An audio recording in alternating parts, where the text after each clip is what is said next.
কথা, গত জুম্মায় আমি আপনাদের সামনে আলোচনা করেছিলাম যে আমরা নামাজ পড়লাম, রোজা করলাম, হজ করলাম, আল্লাহর সকল ইবাদত করলাম, সমাজে ভালো ভালো কাজ করলাম, নেক কাজগুলো করলাম, কিন্তু যদি আমাদের আকীদাটা ঠিক না থাকে, মনের দিক থেকে যদি সঠিকভাবে মনকে আল্লাহ রাব্বুল আলামিনের সংবিধানের সাথে সংমিশ্রণ করতে না পারি, আল্লাহ তাআলার সংবিধানে, তার দেওয়া বিধানে যদি আমাদের মনটাকে সাজাতে না পারি, রাঙাতে না পারি, আকীদাগতভাবে যদি ভুল থাকি, তাহলে আমরা আমাদের শুধু নামাজ, রোজা, ভালো কাজ, নেক কাজ, ইবাদত এসব দিয়ে জান্নাত পাবো এমন কোনো নিশ্চয়তা নেই। তো এজন্য আমাদের সবসময়ের জন্য একটা জিনিস মনে রাখতে হবে, সেটা হচ্ছে আমাদের আকীদা আল্লাহ তাআলার সন্তুষ্ট অর্জন। এখন বিষয় হলো যে আমরা তো নামাজ পড়ি, হয়তো আমরা ভাবতে পারি, বলতে পারি আমরা তো নামাজ পড়ি, রোজাও করলাম, হজও মাঝে মাঝে কেউ করি, আমরা যাকাতও দিই, ভালো ভালো আমল যেগুলো সবই করি, আমরা মনের দিক থেকেও আল্লাহকে মানি, তাহলে আমাদের মধ্যে কি আকীদা ঠিক আছে না নাই? এখন বিষয় হলো আমরা একটু গভীরভাবে যদি চিন্তা করি, গভীরভাবে যদি ভাবি, আমরা সমাজে এককভাবে একা একা কখনো আল্লাহর সংবিধানের আকীদা অনুযায়ী আমাদের জীবন পরিচালনা করতে পারবো? বর্তমানে সেই পরিস্থিতি সারা বিশ্বে নেই। যেমন ধরেন, কেমনভাবে নেই? আপনি মনে করতে পারেন আমার সব ঠিক আছে, আপনি গাড়ি চালাচ্ছেন রাস্তায়, আমি জাস্ট একটা শুধু উদাহরণ দিচ্ছি, আপনি গাড়ি চালাচ্ছেন রাস্তায়, যাচ্ছেন বাম পাশ দিয়ে, আর কোরআনের সংবিধান অনুযায়ী আমাদের চলা উচিত ডান পাশ দিয়ে। আপনি যদি মনে মনে ভাবেন যে আমি কোরআনের সংবিধান অনুযায়ী একা একা রাস্তার ডান পাশ দিয়ে যাব, এইবার বলেন আপনি যদি রাস্তায় এই ভেবে ডান পাশ দিয়ে গাড়ি নিয়ে যান, যেতে পারবেন? এটা কি পসিবল? সম্ভব? কখনো নয়। হয় আপনি দুর্ঘটনার শিকার হয়ে রাস্তার এক পাশে কাত হয়ে পড়ে থাকবেন, অথবা আপনি গাড়ি স্টপ করে রাস্তার পাশে চলে আসবেন। কখনোই ডান পাশ দিয়ে যেতে পারবেন না, কারণ আপনার নীতি নির্ধারণ সরকারিভাবে যেটা করা রয়েছে, আপনাকে রাস্তার বাম পাশ দিয়ে যেতে হবে। তার মানে আমি জাস্ট একটা শুধু উদাহরণ দিলাম যে আমরা চাইলে এককভাবে একা একা আমাকে নিজেকে সংবিধান অনুযায়ী পরিচালিত করতে পারবো না। তাহলে কি করতে হবে? আমাদের সম্মিলিত প্রচেষ্টা দরকার, যেন আমাদের মেন জায়গা থেকে আল্লাহর সংবিধান অনুযায়ী আমাদের উপর যেন অর্ডার থাকে, নিয়ম থাকে, যে নিয়মে আমি চললে আল্লাহর সংবিধান অনুযায়ী চলা হবে। সম্মানিত হাজরিন, এখন বিষয় হচ্ছে যে আসলে আল্লাহর সংবিধান অনুযায়ী আমরা সমাজে চলতে পারি কি না। আমি যদি আল্লাহকে সঠিকভাবে মানতে পারি, আল্লাহর প্রতি প্রবল বিশ্বাস রাখতে পারি, তাহলে সমাজে চলার সময়, সমাজে বিচরণ করার সময় আমরা সাময়িক কোনো কিছু নিয়ে আমাদের মধ্যে কখনো অহংকার, দাম্ভিক্য, ক্ষমতার দাপট এই সমস্ত কিছু আসবে না।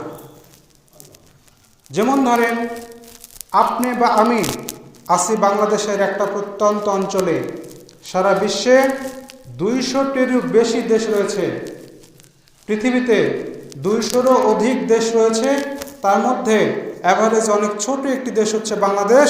সেই দেশের একটা প্রত্যন্ত অঞ্চলে রয়েছে আমরা। এখন এই অঞ্চলের যদি কয়েকটা গ্রামের, কয়েকটা পাড়ার দায়িত্ব পেয়ে যদি আমার মধ্যে অহমিকা ভাব চলে আসে, আমার মধ্যে অহংকার ভাব চলে আসে, আমার মধ্যে দাম্ভিক্যের ভাব চলে আসে, আমার মধ্যে ক্ষমতার ভাব চলে আসে, দাপটের ভাব চলে আসে, প্রভুত্ব ভাব চলে আসে, তাহলে বুঝতে হবে আল্লাহর সংবিধানের মধ্যে আমি অটুট নেই। আল্লাহকে যদি সঠিকভাবে মানতে পারি, তাহলে এই দাম্ভিক্য, এই অহংকার, এই সব কিছু আসবে না। কারণ সমস্ত পৃথিবীটাই তো মহান আল্লাহ তাআলার।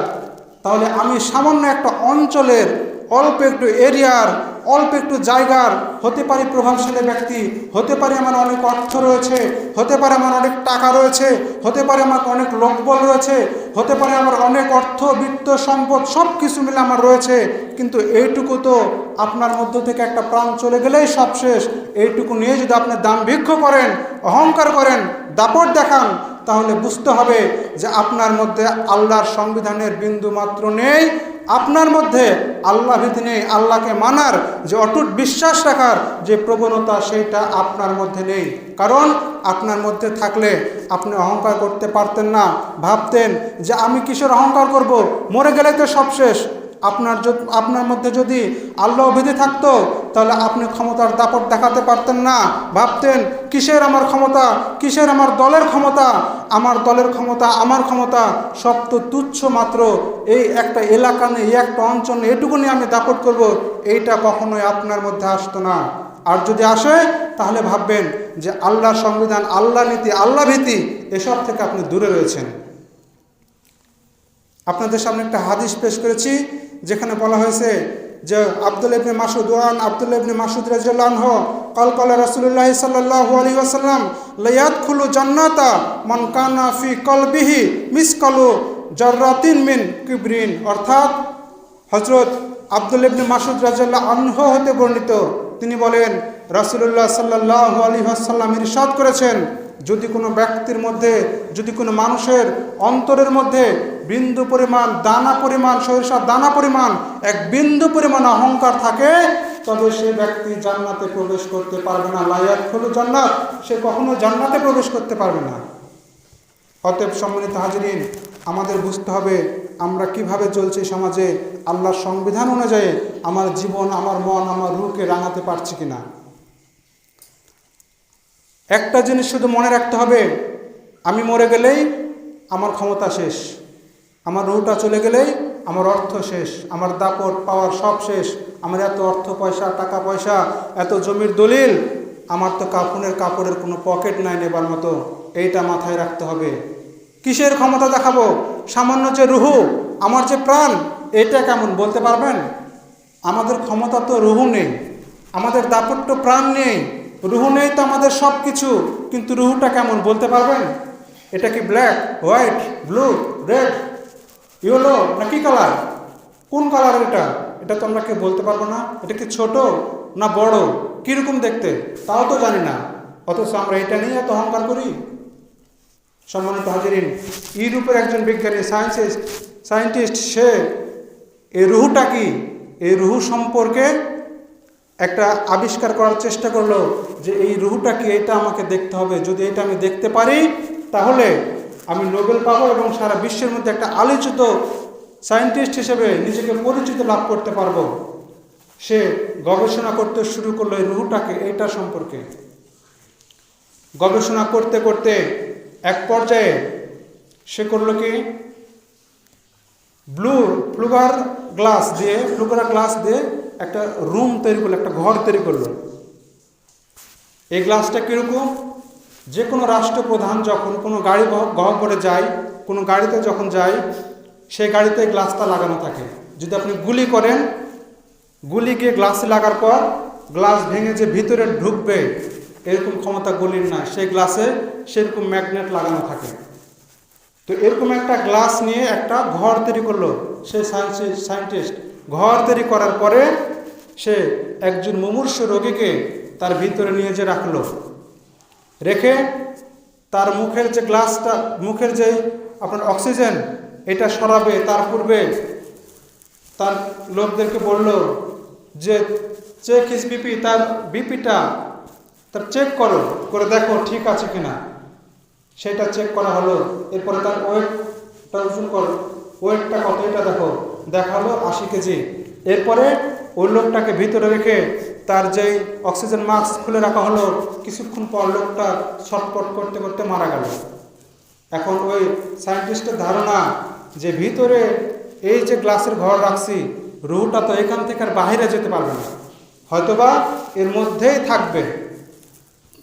এই জন্য সে কী করলো, তার মধ্যে অনুবীক্ষণ যন্ত্র, বিভিন্ন যন্ত্র দিয়ে অনেক চেষ্টা করলো রুহুটা কোথায় আছে খুঁজে বের করার জন্য, কিন্তু কোনো কিছুতেই রুহু পেল না। এটা কি সম্ভব? এটা কি পসিবল? কখনোই সম্ভব না। রুহু যখন পেল না, এরপর সে ওয়েট করলো যে দেখা যাক তো এর ওয়েটটা এখন কত কেজি। এখন ওজন করার পরে দেখলো হয়েছে ৭৮ কেজি। এখন সে ভাবলো যে পেয়ে গেছি, আগে ওজন করেছিলাম ছিল ৮০ কেজি, এখন ওজন করলাম হলো ৭৮ কেজি, তাহলে এই রুহুটা সম্ভবত 2 কেজি। নাউজুবিল্লাহি মিন যালিক। এরপর সে পুনরায় কী করলো, সায়েন্টিস্ট আবার একটা বিষয় তারা খুব সচেতন, এরা চক্ষুষভাবে খুব গভীরভাবে নিরূপণ সহকারে একটা জিনিস করে, একটাতে তারা বিশ্বাসী না, এভারেজে তারা বিশ্বাসী না। এরপর আরেকটা ব্যক্তিকে ঠিক সেভাবে ওজন করে রাখার পরে দেখা গেল তার ওজনে আবার বেশি। সে ভাবলো যে না, এই রুহু আসলে ওজন পরিমাপ করা সম্ভব না, এটার আকৃতি তৈরি করা সম্ভব না, এটা কীরকম এটা ভাবাও কল্পনাও করা আমাদের পক্ষে সম্ভব না। অতঃপর সেই সায়েন্টিস্টটি ফেল মেরে গেল। সম্মানিত হাজিরিন, আমি যেটা বোঝাতে চাইলাম যে সামান্য রুহুটা আমাদের মধ্যে আছে, এই রুহু নেই তো আমাদের এত অহংকার, এই রুহু নেই তো এত আমাদের দাপট, অথচ সেইটা কেমন এটাই আমরা বলতে পারলাম না। তাহলে কিসের আমাদের এত অহংকার, কিসের আমাদের এত দাপট?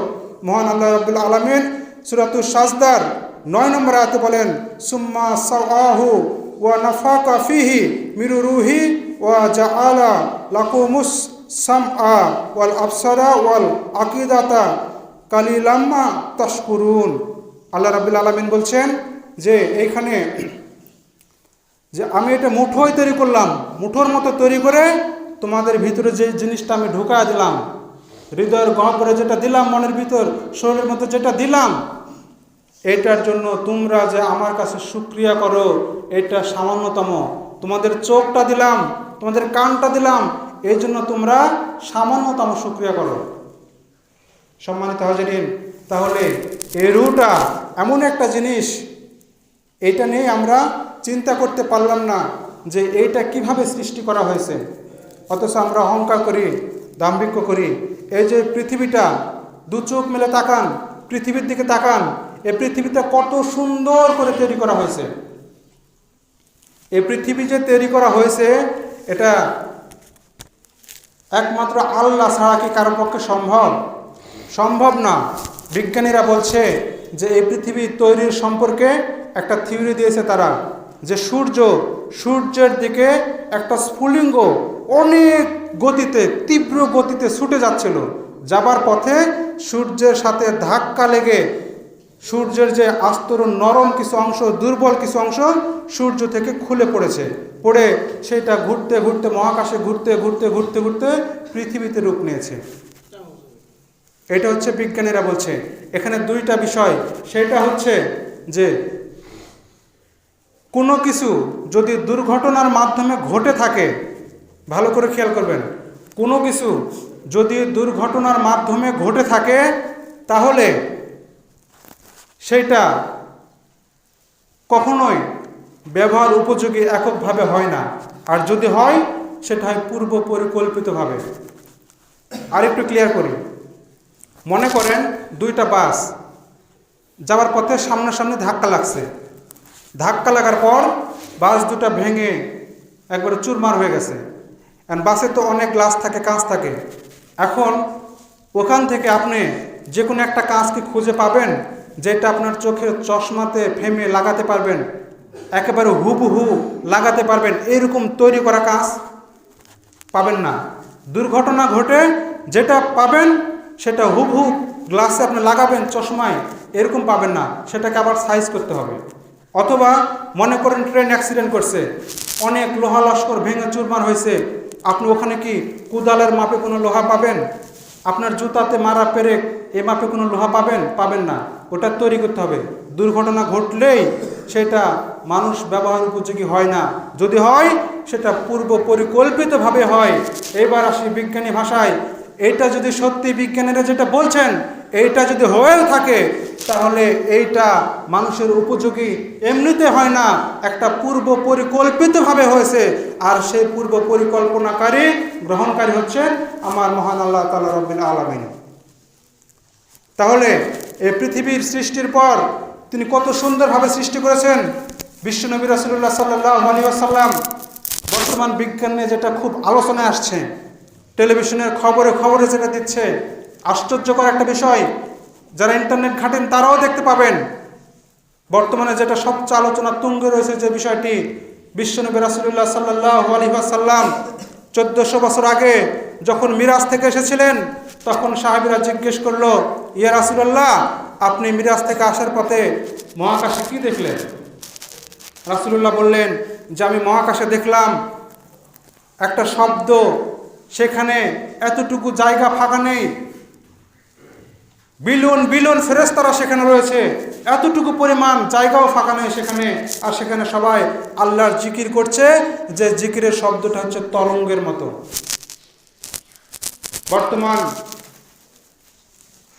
বর্তমান বিশ্বের যদি বলি মডার্ন সায়েন্টিস্ট, যদি বলি সায়েন্সের সবচেয়ে, বিজ্ঞানের সবচেয়ে নির্ভরযোগ্য, গ্রহণযোগ্য এবং গবেষণার সবচেয়ে উপরে যিনি রয়েছেন, যে সংস্থাটা রয়েছেন, সেটা হচ্ছে আমেরিকার নাসা।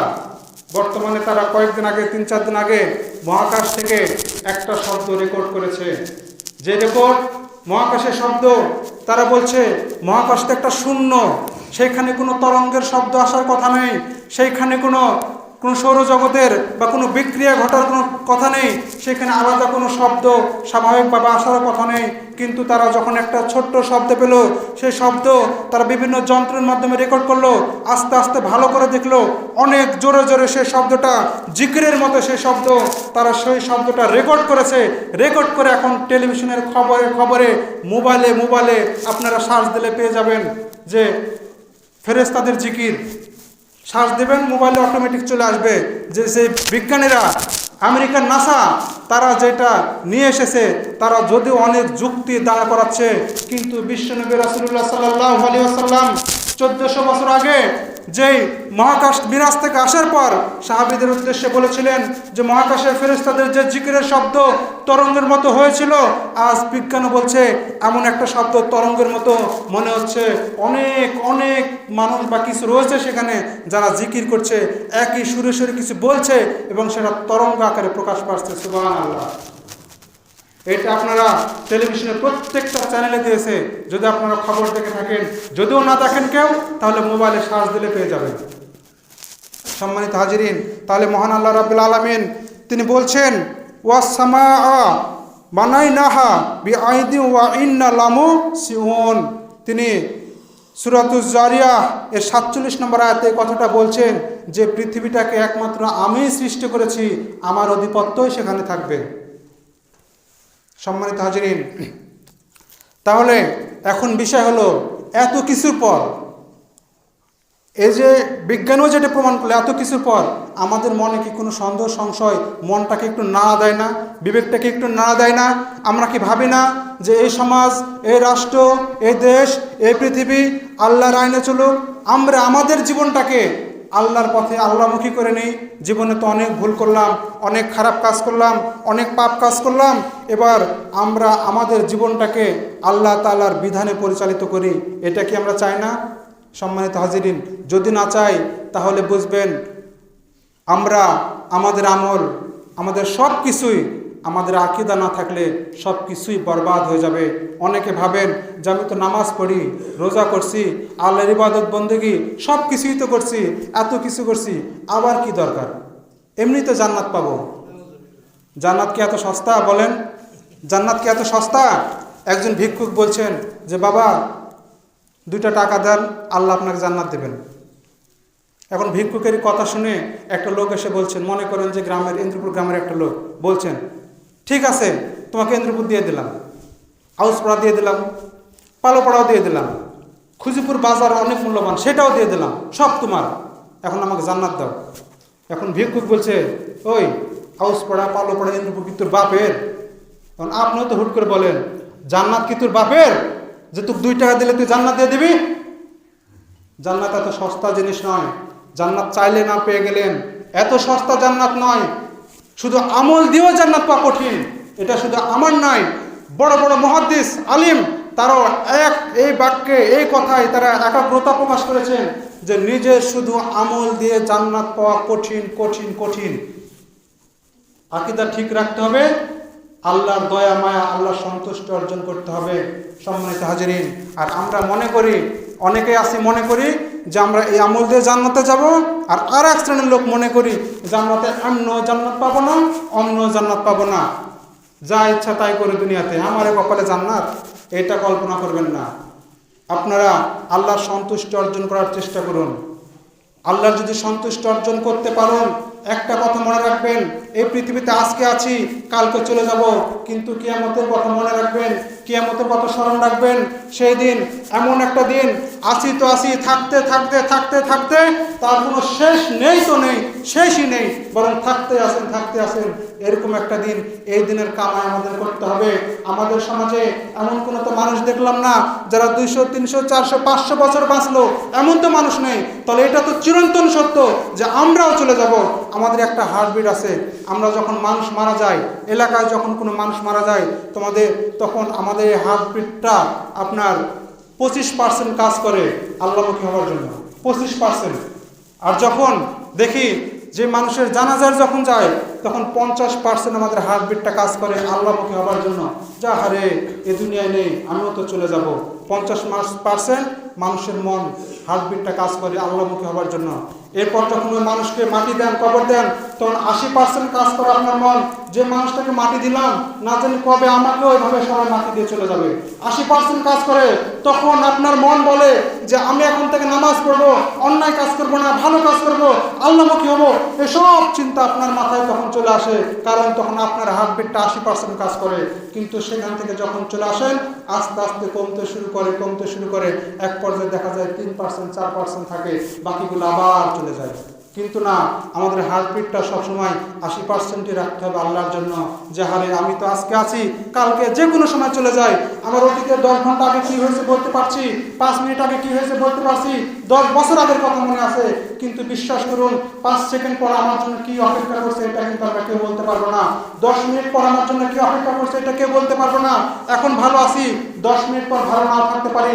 এমন হতে পারে যে একটা বক্তা ওয়াজ করতে করতে মারা গেছে। তো যে কোনো মানুষের হার্ট, ব্রেন, অনেক রকমের সমস্যা আছে। 10 মিনিট পর এমন হতে পারে আমার জন্য খারাপ সময় আসতে পারে। অতএব আমরা 10 মিনিটের পরের খবরে যেহেতু জানি না, সেহেতু আমাদের এখনই 80% হার্টটাকে নিয়ে আসতে হবে। সম্ভব হলে 80 থেকে 100% নিয়ে আসতে হবে। সবসময় মৃত্যুর কথা, পরকালের কথা স্মরণ রেখে আমরা আমাদের জীবনটাকে সাজাতে হবে। দুনিয়ার সাময়িক লোভ লালসা, সাময়িক অল্প কিছু পাওয়ার জন্য, কিছু ক্ষমতার জন্য, কিছু সাময়িক সুবিধার জন্য, কিছুদিন ভালো থাকার জন্য আমরা যদি অন্যায় করি, খারাপ কাজ করি, আল্লাহ বিমুখ হই, তাহলে মনে রাখুন কিয়ামতের দিন আমাদের জন্য অনেক খারাপ সময় অপেক্ষা করছে। যেহেতু এটা চিরন্তন সত্য, এই পৃথিবীটা আমাদের জন্য অল্প পরিসরের। অতএব আসুন, সামান্য লোভ, সামান্য ভালো থাকা, সামান্য স্বার্থ, সামান্য উপকৃত, সামান্য উপকার, সামান্য চাকরি, সামান্য অর্থ, সামান্য টাকা, সমাজে সামান্যভাবে বেঁচে থাকা, মানুষের কাছে পাওয়ার ক্রিয়েট করা, এইসবের জন্য আমরা যেন আল্লাহর মুখ থেকে বিরত না হয়, এইসবের জন্য আমরা যেন সঠিক পথ থেকে বিরত না হয়, এইসবের জন্য আমরা যেন এমন একটা পথ আঁকড়ে ধরতে থেকে বিরত না হয়, যে পথ আঁকড়ে ধরলে কিয়ামতের দিন আমরা জান্নাতে হতে পারবো, যে পথ আঁকড়ে ধরলে কিয়ামতের দিন আমাদের বাকি পুরো জীবনটাই আল্লাহকে সন্তুষ্ট অর্জন করার ফলে জান্নাত হতে পারবো। অন্ততপক্ষে রাসূলুল্লাহ সাল্লাল্লাহু আলাইহি ওয়াসাল্লামের শাফায়াত পাবো। এমন একটা পথ থেকে যা আমরা পিছলে না যাই সামান্য অল্প কিঞ্চিত পরিমাণ স্বার্থের জন্য। সম্মানিত হাজিরানা, আসুন আমরা সঠিক পথে আসি। সময় থাকতে, ব্রেন থাকতে আল্লাহ মানুষকে